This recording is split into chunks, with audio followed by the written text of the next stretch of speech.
This is Covering the Spread, part of the FanDuel Podcast Network.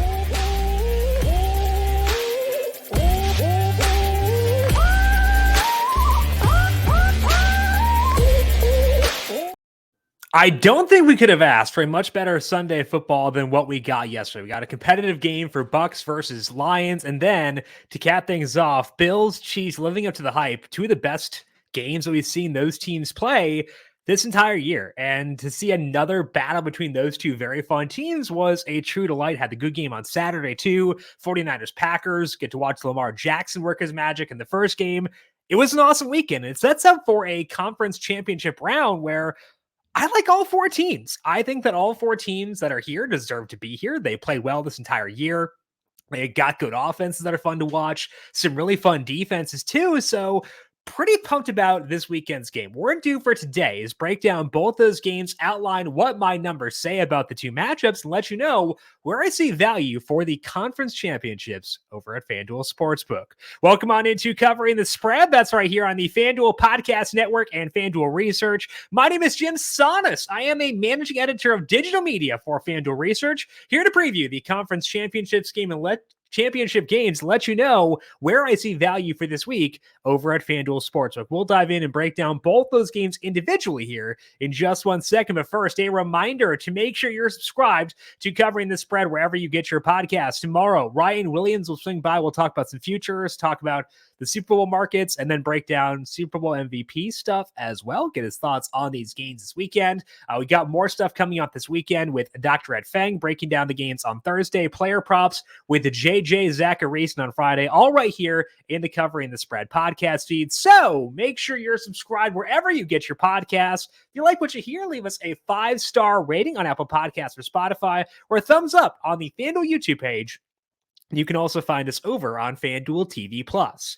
When it comes to the NFL playoffs, you've got to win one game at a time. But when you bet the NFL playoffs on FanDuel, one game can mean a lot of wins. FanDuel, America's #1 sportsbook, has all your favorite bets like the money line and spread. And then there's all sorts of prop bets like quarterback passing yards or who will score the first touchdown.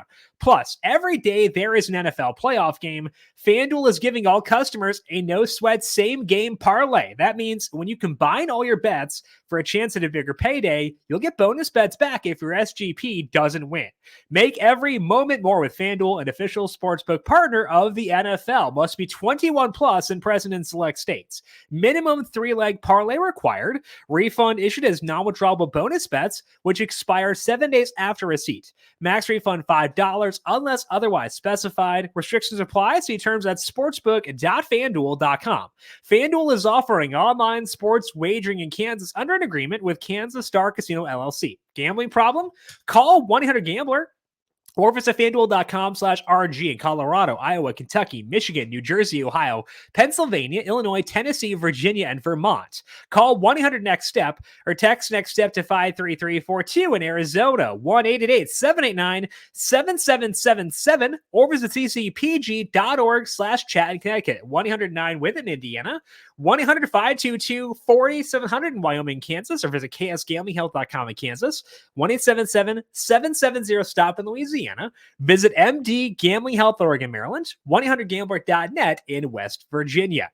Let's take a look now at the first game on Sunday. That is the Chiefs at the Ravens right now at FanDuel Sportsbook. The Ravens are 3.5-point favorites, even money on the -3.5. The +3.5 on the Chiefs side is -122. Total in this game is at 44.5 right now at FanDuel Sportsbook. I've currently got 10 miles per hour wind projected for this game out in Baltimore.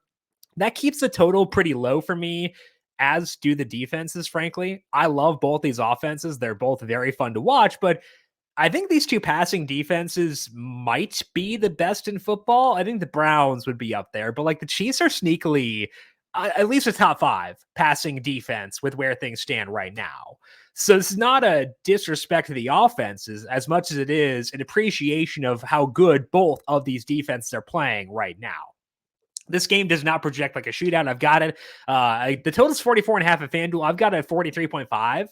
If it were to creep up during the week, I'd be willing to bite. Honestly, probably not going to cross through more key numbers because 45 and 46, not huge key numbers by any means. Next one up there is 47. If we were to get to 47, it'd be an easy under for me, but I might consider it 46-2, honestly, but not sure we get that, and probably laying off the total in this game. On the Chiefs side, we've gotten two of Patrick Mahomes' best games this entire year during the playoffs. In that Dolphins game, he averaged 0.25 passing net expected points per dropback. That, of course, is numberFire's EPA metric, and 0.07 is league average. Mahomes against the Dolphins, 0.25, and that was, at the time, his best mark since week 12. But against the Bills last night, he was at 0.31. So two playoff games, two respectable but banged up defenses, and they played very well. It kind of does seem, even when you account for the injuries, as if the Chiefs have cured a lot of their ills that they had offensively. And the running game is very effective right now. So if you're talking about this from a matchup perspective against Baltimore, they're going to have more answers for this Baltimore defense than what the Texans did, because they can run the football and the Texans very much cannot. So I love watching Mahomes. It's reminded us how good he can be this postseason. It's been a delight to have that version of Mahomes, that version of this offense, I should say, back in our lives. But the Ravens are doing the same thing. Against the Texans, Lamar Jackson was a demon as a rusher. And if he does decide to run, he does decide to be aggressive, then this offense can reach a new level of upside. And he's more willing to do that in the playoffs, where he's not worried about preserving himself for these exact games. It is win or go home. And we saw the impact of that against the Texans, where when he is willing to run and be aggressive there, it can make this offense look really, really good. They may get Mark Andrews back this week. I honestly don't care a ton about that personally. He's solid, but he's also not a big needle mover for me, so not a huge concern there personally. We'll have to see on Marlon Humphrey if he's able to come back after missing last week's game. So two really fun offenses, two very good defenses. Should be a blast of a game to watch. Spread is at 3.5 right now. It's even money to lay that with the Ravens, which says to me we may see this game get to 3, which is a more likely move for this game than it getting to 4. So if you want to bet Baltimore on the spread and lay the points, I'd hold out. I want to push on 3 if I'm gonna do that. So I'd hold out, see if we can get a 3, which I think we will potentially later on this week, especially given I expect a pretty low scoring or relatively low scoring game. Every half point does matter. So I'd hold off. If you want to bet Baltimore, see if you can get the 3 later on this week. And despite how much I love the Chiefs, and as much as it hurts me, I do show value in the Ravens in this game. I had them as a 4.7 point favorite right now. If it were to get to 3, that's enough where I would bite and lay the points. But I also show value in the Ravens money line. That's at minus 172 right now. The implied odds there, 63.2%. So keep that lodged in the back of your mind here for a second, that I show value in the Ravens spread and willing to bet that. We'll circle back to what that means in a bit. But for the spread specifically, if you want to bet that, I'd be patient and see if you get a 3 later on this week. Now, again, keep in mind the Ravens money line, it just moved to 174, but still potentially a value there. Let's talk about the Lions and the 49ers right now at FanDuel Sportsbook. The 49ers are 6.5 point favorites. Total in this game is 50.5 right now at FanDuel Sportsbook. Over there is minus 115. Right now, biggest question mark is Deebo Samuel. I'm kind of assuming he will not go. Adam Schefter reported this morning that Samuel about 50-50 to play in this game. I'm guessing we're not going to know until Sunday. I can almost guarantee you the cadence of this will be he's going to sit out practice Wednesday, Thursday. He'll be limited Friday. And then we'll get a Shefty bomb maybe on Saturday night. Although even that is kind of doubtful. I've got him marked as out right now, given that it's a shoulder. He had a shoulder injury earlier on this year, missed 2 games as a result. That's not 100% how things will play out, but just keep in mind that I'm assuming right now as if Deebo Samuel will not play in this game. Wind speed in Santa Clara, 5 miles per hour. That's more normal for this venue than what we saw last week, where there was some wind, there was some rain. Don't see rain in the forecast right now, though that could change. I had the over for that game, which did not work out. Finished on 45 points. I had over 50 in that one. But I want to go back to the over here once again. I have it at 52.9 right now. The pace in this game will not be high because the 49ers are very slow. But Detroit is at least faster than the Packers are. That was 2 of the slowest teams in football. I thought the over was still the right play, but they were 2 pretty slow teams. Pace is above average for Detroit, and their defense encourages teams to throw the ball against them. That's good for overs too, because it's either going to be a passing completion or the clock will stop. So I think we're going to see the Niners be a bit more pass heavy here. I do think the Lions will be able to put up some points on their side, even if they do fall behind. So you're looking at this offense here, and I think they'll be able to score some points. 51 is a big key number. We're getting a win on that with the over 50.5 right now. Minus 115 is, is you're paying a decent tax there, but overall there is enough value for me to bite as it is. So I do like the over at 50.5 for the Lions and the 49ers. And as mentioned, I do think the Lions will be able to score a bit here. They're the third ranked offense by my numbers after including data from last week. San Francisco is first, so keep that in mind. But Detroit is efficient passing. Let's say they get behind. The concern with Jared Goff is always if he's under pressure, he's not going to be as efficient, which is true of all quarterbacks, we're being honest here. But like it can be especially true for Goff. That's a valid concern to bring up. But this offensive line is pretty good. And I think that they should be able to at least keep him upright enough to still be able to move the ball. And the crowd in Santa Clara is not necessarily one that will torch an offense's ability to communicate like you'd see in Buffalo, Kansas City, places like that, even Detroit, honestly. I don't think that's going to be as big of an issue here as it will be for some other spots. So I think Detroit will be able to hold their end of the bargain from a scoring perspective on offense. I just don't think it'll be enough to win in this game. I love my guy, Jared Goff, but the model has the Niners favored by 7.1 points here. That's pretty much in line with market because the minus 6.5 is minus 118. So I'm not seeing enough to lay the points here at the 49ers, but I also do feel confident in saying I will not be on Detroit in this game. We're already seeing some sevens out there. So if you like Detroit, you're higher on them than I am. I'd wait, see if you get a 7 later on. The plus 6.5 is minus 104 right now at FanDuel Sportsbook. So I'd hold off. If you like the Lions, wait to see if you can get a 7 later on. You could be worried about the potential for no Debo. The offense for the Niners did struggle without Debo both last week during that Packers game and earlier on this year. When Debo is out, they had two losses. But in those games, they also did not have Trent Williams. And the offense was still efficient in those games. Like Brock Purdy played well in those games. They just had some turnovers work against them. So I think the Trent Williams factor is the bigger reason why their offense really lagged in those games. And then this past week, they lost Debo mid-game, and they were putting Juwan Jennings in the backfield. And I think that kind of shows you how much their game plan depends on Debo. So losing him mid-game is going to put a stop to that offense pretty quickly.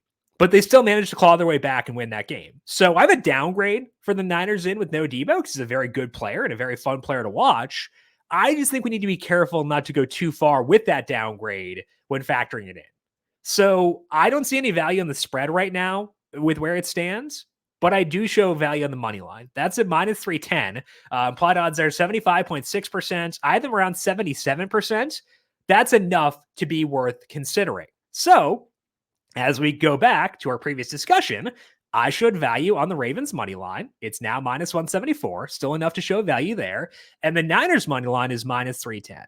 If you are to pair those two together at FanDuel Sportsbook, you're sitting at a parlay of plus 108.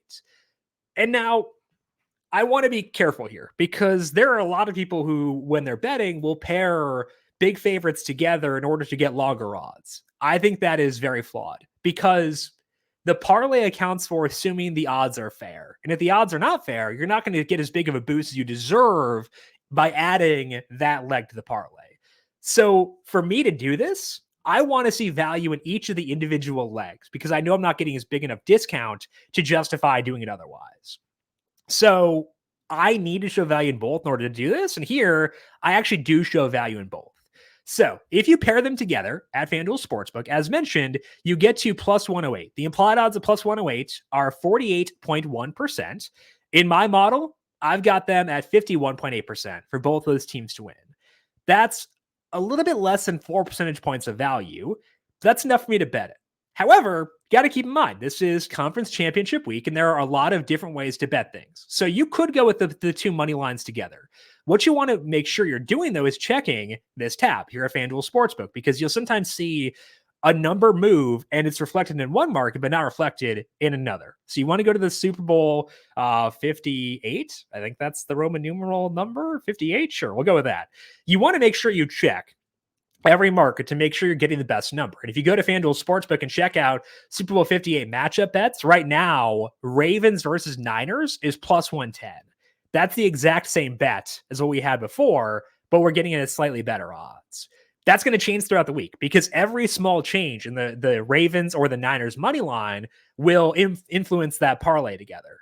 So what I would do is check out both and see what the better bet is. If you can get at least even money on the parlayed money lines, or in this market where you're doing Ravens versus Niners, I'd be okay taking that. So make sure you're checking all markets. Make sure you're getting the best price you can possibly get within this exact same sports book. It's just a situation where you want to make sure you're aware of all the odds, because I think they just want round numbers over here. So putting it at plus 108 wouldn't make a ton of sense. So just make sure you're being aware that there are different ways to bet the exact same market, and you want to make sure you are finding the correct path for doing so. So again, showing value in the Ravens right now, showing value in the 49ers, and I think that you want to pair them together, get the best route. That's at least what I'm seeing on my end personally. Got to decide if you agree with that, if you agree with both those legs together, if you agree with one but not the other, bet individually. You can definitely go that way instead. But for me personally, for this week, the two bets I like are the Ravens versus 49ers matchup in the Super Bowl, which is plus 110 at FanDuel Sportsbook, and then the over on 50.5 at minus 115 for the Lions and the 49ers. But overall, I think we should have two really, really fun games. Those teams have been juggernauts this whole year, so as much as I love Jared Goff and Patrick Mahomes, and it's going to stink to root against them, I do think that is the right value play for this weekend. Let's dig in now and recap what we had last week here on the show. Of course, more discussion around the conference championships coming up later on this week with our chat with Ryan tomorrow, our chat with Dr. Ed Feng on Thursday, and of course, JJ on Friday as well. But let's recap recommendations here from last week on the show, beginning with Dr. Ed Feng, who was with us on Thursday, breaking down all four games. You can find Ed on Twitter at The Power Rank and check out his work at thepowerrank.com. Ed's one bet where he saw good value for this week was in the Chiefs plus 2.5, which was even money at FanDuel Sportsbook. And of course, the Chiefs won that game outright. So good call by Ed, liking the Chiefs against the Bills. I like the Bills in that game initially. I was hoping I'd get minus 110. Never got there, though. It stayed at minus 122 the entire week for the Bills side. So never got to a spot where I could pull the trigger personally. And that turned out okay. So being stringent in price shopping, being disciplined with making sure you're getting the best number did benefit me there. So, and Ed was on the right side of this one. So Chiefs plus 2.5 and even money, a winner for Ed. We had JJ Zach Reason on with us on Friday to talk some player props. Find JJ on Twitter at Late Round QB. Check him out at lateround.com and the Late Round Fantasy Football Podcast. And JJ's magic with touchdown bets came back to us in the conference championship week. He had 3 touchdown bets that he liked. Those were Dalton Kincaid at plus 270, Isaiah Likely at plus 200, and Tucker Kraft at plus 500. 2 of the 3 won. Both Likely and Kraft scored. Likely only had a couple catches, but hey, you don't need more than one to catch a touchdown bet. And then Kraft scored at 5-1, despite a very, very tough matchup. JJ liked the route numbers for Kraft the previous week, and those held firm here again. So got the 2 winners there. No win with Kincaid at plus 270, but obviously a profit via the other 2. 2 yardage bets were Patrick Mahomes over 26.5 rushing yards, minus 114. Finished with 19 there for Mahomes, so no win there. And then he had Rashad White under 53.5 rushing yards, minus 114. White finished with 55. So a couple losses there for the yardage stuff, but the touchdown bets more than made up for it. So good calls by JJ there. Once again, the touchdown magic has returned. Find JJ on Twitter at Late Round QB. We talked some EPL on Friday with Austin Cass. You can find him on Twitter at Austin Cass. He is a senior editor for us here at FanDuel Research. The first one for Austin was the Brentford money line, which was minus 115.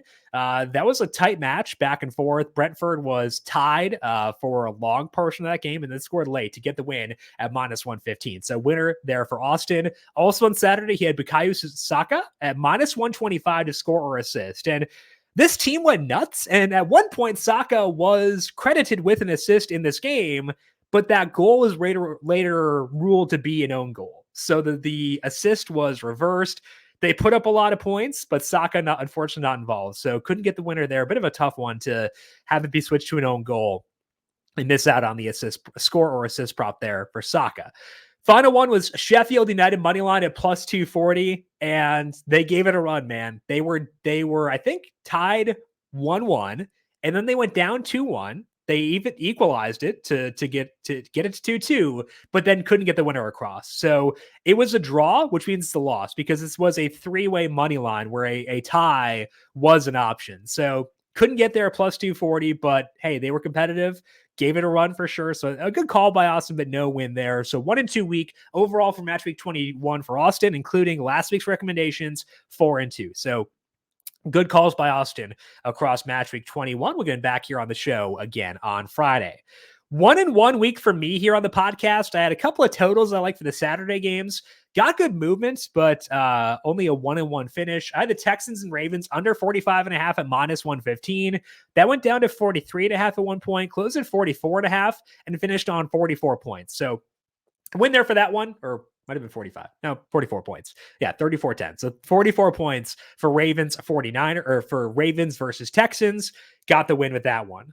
The loss was, as mentioned before, 49ers versus Packers. I had over 50 at minus 110, went up to 50.5 pretty quickly and stayed there throughout the entire week, but just couldn't get a lot of points in that game. There were some injuries, of course, some interceptions, things like that, but that happens for sure. I was betting the over on a high number, which I'm doing again this week. So you kind of know what you're getting into there, but a loss is a loss regardless. So 1-1 week for me, and we'll see if we can get back in the winning column this week with those two bets. That is all that we have here for today on Covering the Spread. I'm excited to talk more about these very fun games throughout the rest of this week. Back again tomorrow with Ryan Williams, taking a look at some futures. And then, of course, more shows coming up throughout this week. To get those as they are posted, make sure you're subscribed to Covering the Spread wherever you get your podcast. You can also find us on the FanDuel YouTube page and over on FanDuel TV Plus. If you like what you hear, leave us a thumbs up on YouTube or give us a 5-star rating on Apple Podcasts or over on Spotify. You can find me on Twitter at Jim Saunas. I am on Threads at Jim.Saunas, and you can follow FanDuel Research on Twitter at FanDuel Research. Want to thank you all for tuning in for today. Good luck to you with your bets across Monday. Back again tomorrow talking some futures with Ryan Williams. This has been Covering the Spread right here on the FanDuel Podcast Network.